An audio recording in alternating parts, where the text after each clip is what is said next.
Hey everyone, thanks for coming back to the BNS channel. My name is Edie Ann, Superstar Director with Scentsy. It's been almost 13 years that I've been with Scentsy. How amazing is that? I am going to tell you right off the top that I am a clock builder, and I'm going to explain what that is. It happens often, and I hope that this will help you to be a better communicator with your customers, with your team, just with everybody in general, I suppose, because we tend to, well, let me tell you the difference between a clock builder and a time teller.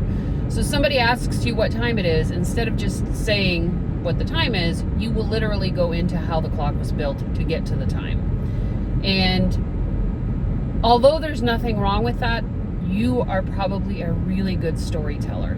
And storytellers can be extremely entertaining. They can be funny. They can be engaging because people love stories. But at the same token, when you are trying to get your point across, it ain't the time to be building a clock, right? So one of the examples that came up in our conversation was that when we are trying to get the attention of a customer, or we're trying to ask for help, or we're trying to introduce our business, a lot of times we do what's called word vomiting, and we're giving way too much information for somebody who really doesn't understand where that information is coming from. And so we're excited about our business. We know all of the perks. We know all the things that can happen because they either join or have a party or buy or whatever, but they don't. And so when you come at them with all of this wonderful information about your business or your product, it becomes extremely overwhelming, and the human nature thing to do is to just tune it out, or turn around, or ignore, or be like, yep, okay, right? And so perfect example of the join opportunity when you're talking to somebody about joining your business. A lot of times we will go into this word vomit, this rumble of information,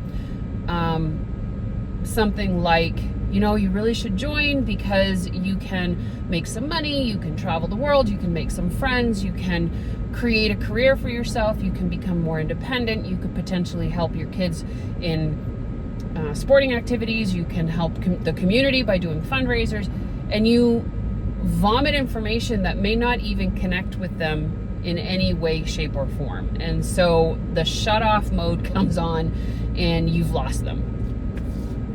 Maybe you have done that and all of a sudden now you're being ghosted by that person because they just completely felt overwhelmed and not listened to, right? And so the problem is that while we're clock building, we're not listening to them to say, hey, you know what? I can't even tell time, or I'm blind, I can't see a clock, or, we're not listening to how that might not even be appropriate for them, right?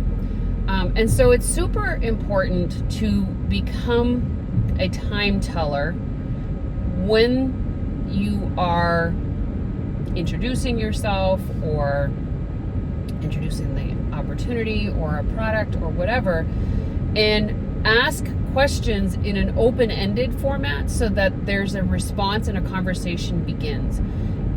When you ask yes or no questions, not always, but it is highly likely that the conversation will end based on their answer. Right? If you ask a yes or no question, they can answer yes or no, and the conversation's done. Right? Unless now you ask another question, which then it becomes this barrage of questioning that yes or no, there's no conversation happening, right? The conversation on their end is just yes or no. So it's super important to allow yourself to condense your wording. I'm going to give you an example. I want to ask somebody to host a party with me, and maybe I'm a new consultant, and so I go into a DM and I'm like, hi, I just joined Scentsy, I'm very excited about it. I want to know if you would be willing or able to host a party for me. I think you would be great at it, and it would be very helpful to get my business started. Very pleasant, but I built a clock in that question, right? Because that was just way too wordy, way too much information, not needed, right? They might have gotten as far as hi there and then moved on, or sent you an emoji to say, yeah, I read it, thank you for dropping it in my inbox, or whatever, right? But if you change the wording to be a little bit more conversational, a little less intimidating, a little less overwhelming, a little less plot building, and more time telling, you might get a better response, or a response at all, right? So if you come to them and say, hey, I just started a new business, I need to do a practice party, are you in? Like, now you've gotten, yes, it's going to be a yes or no answer, but it's a reactive answer, meaning that there is another phase to that answer. So if they say no, you could potentially come back with that open-ended question and say, do you mind me asking why you wouldn't like one? Or I don't know how you would ask that so that it didn't sound so invasive, but you would say, I'm learning, so I'm wondering why you might not want to. And so now you've got an open-ended question. Now they're going to have to respond in a way that is conversational. If they say yes, now you're going to have to give them information as to how that would work. So now the conversation is going to begin. So even yes or no answers can sometimes produce a conversation, right? And keeping it short and sweet will allow them to read it. I always tell people, put it in Twitter format, right? Put it in 124 characters or whatever it is.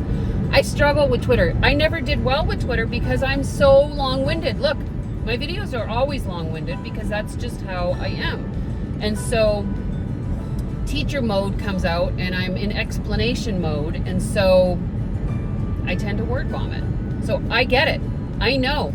And it's a conscious effort for me to condense my wording so that it's less overwhelming, it's less word vomit, it's just a better likeliness that somebody's going to read it or listen to it.